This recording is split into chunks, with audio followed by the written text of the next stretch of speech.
Hello! So, if you follow me on Blue Sky, you know that I was really interested in some fragrances, but if you don't, this is just going to be a video about a few of the fragrances I bought recently. They all arrived yesterday and I have smelled them and I've tested them a tiny bit.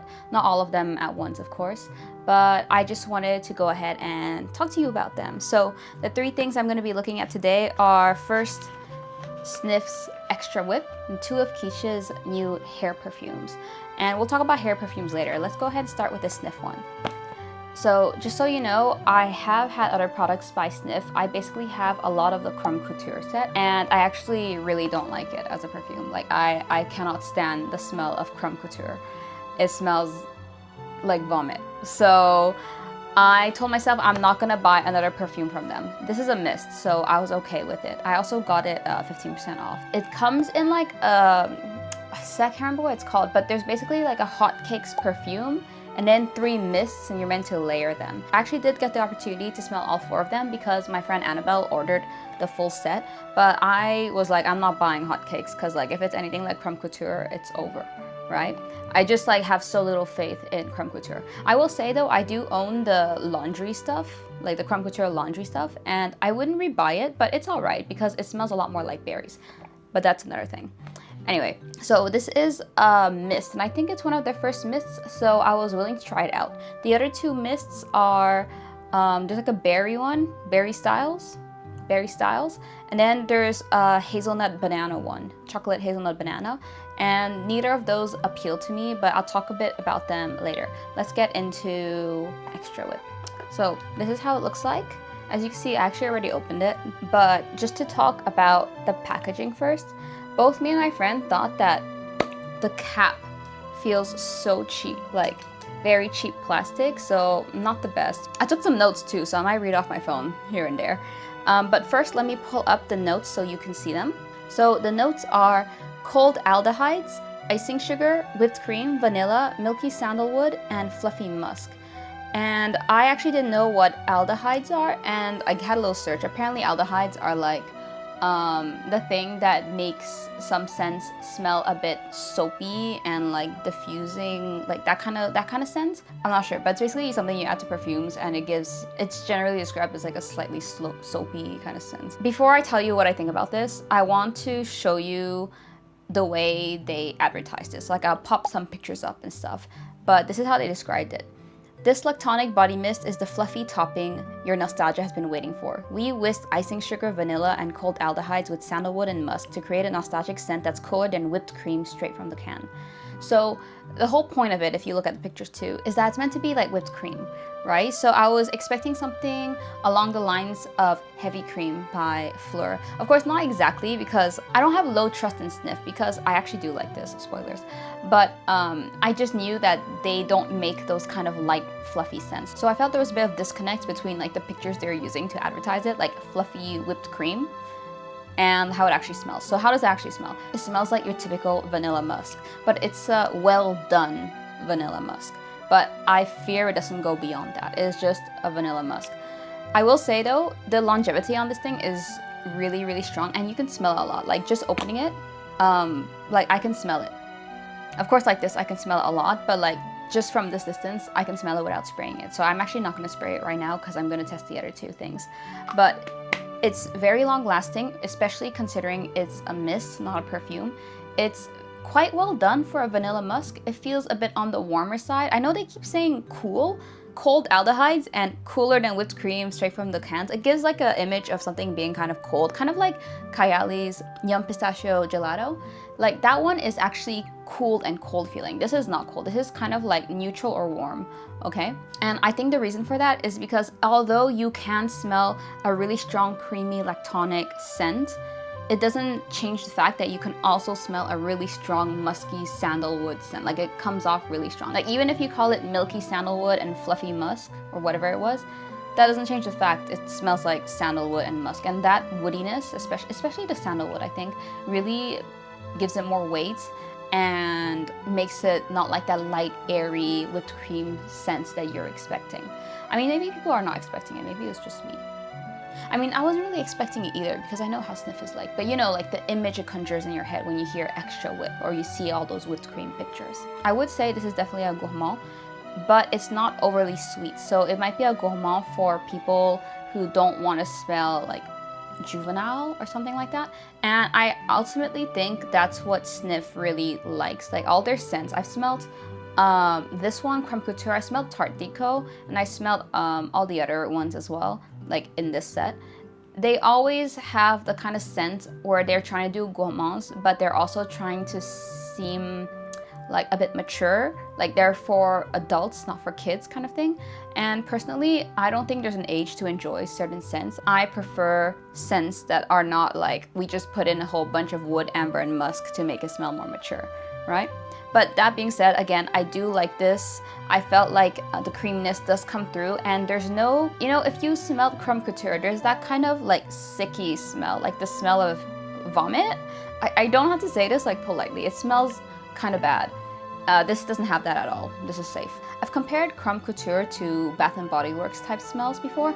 However, I will say that this, like it's like around 10 USD more than Bath & Body Works mist for around the same size, right? But I do think it smells better than a Bath & Body Works one. So overall, I'm actually really happy I got this. For a mist, it's very long lasting. It's only the small size, so pretty good for travel. Now about the other ones that I smelled very briefly. The other mist that I thought was quite good was the berry one. It smelled a lot of like just straight up berries. Like I wouldn't buy it because it's not for me, but if you're a berry girl, just go buy it. It's like that's kind of like sour, tangy berry scent. The hazelnut one, the chocolate hazelnut one, for me, and the hotcakes one smells like Creme Couture but with maple syrup, but it's more tolerable than Creme Couture because you don't smell the sick smell if you're far away. So yeah, that was just like my first impressions. Obviously I don't own them, I just smelled them on my friend. I can see myself using this one a bit more like in the winter time because it has like a bit more weight to it, but to me definitely not like a summer kind of scent, which I know doesn't match like the outfit right now, but anyway. So the next two things I got were KITSCH's hair perfume, and I don't know if you can see, but something went wrong with my packaging and it's not KITSCH's fault. So these came completely well packaged, completely clean. It's just on my way home I had leftovers from the restaurant and they spilled on this, and it still smells like Taiwanese food. But I kept it just because I want to show you how it looks like this. So the two scents I got are pistachio latte and warm sugar. And before I actually go into these individual scents, I'm just going to show you what KITSCH are claiming their hair perfumes will do. So apparently you're meant to use these to refresh your hair in between washes. Also, they use, a patented odor eliminating technology that neutralizes odors instead of just like covering it up, right? So I think this would be good like in between wash days. That could be quite good. Honestly, this is just the first time I look at this, but there's a lot of good claims actually. I will say though, alcohol is still listed as the first ingredient, so I don't know how damaging this is for your hair. I have a feeling it must be less because surely they're trying to keep your hair healthy, but I don't know. I think I would only be able to know after like a longer use, and I can't really speak to that for now. They're also vegan and cruelty free. Here's how they look like. Honestly, I think they look way better than the SNIF mists. I just really like the shape of the bottle, and the overall quality just feels a lot better. So let's go ahead and start with pistachio latte, which is what actually caught my eye first because I love pistachio scents. I also was really interested by the really unique notes in these because like when you see pistachio latte, what do you expect? Like pistachio, milk, coffee, that's it, right? So the top notes here are actually orange, melon, bergamot, and then middle notes, coconut, cherry, pistachio, and then in base notes, coffee, sandalwood. It says nutty, amber, and musk. I think it means nutty amber, but they put a comma in between nutty and amber. So yeah, what really surprised me is that there's like a melon note at the front and there's also a cherry note. Honestly, I really like how it smells. I smelled this already in the past, but I'm like confirming now. So first is you can really smell, to me, the melon and the bergamot, not the orange. I don't smell orange at all, which to me is interesting because normally orange has like that really overpowering scent, but no orange for me here. But the melon and bergamot are actually strong. It has a very bright opening. And then I remember on the dry down, the pistachio kind of latte scent comes out a bit more. Actually, it reminded me a bit of matcha, but I can't tell if that's just me being biased because it's green. you know what I mean? But it did give me a bit more of a like a matcha kind of scent. It smells clean, it smells comforting.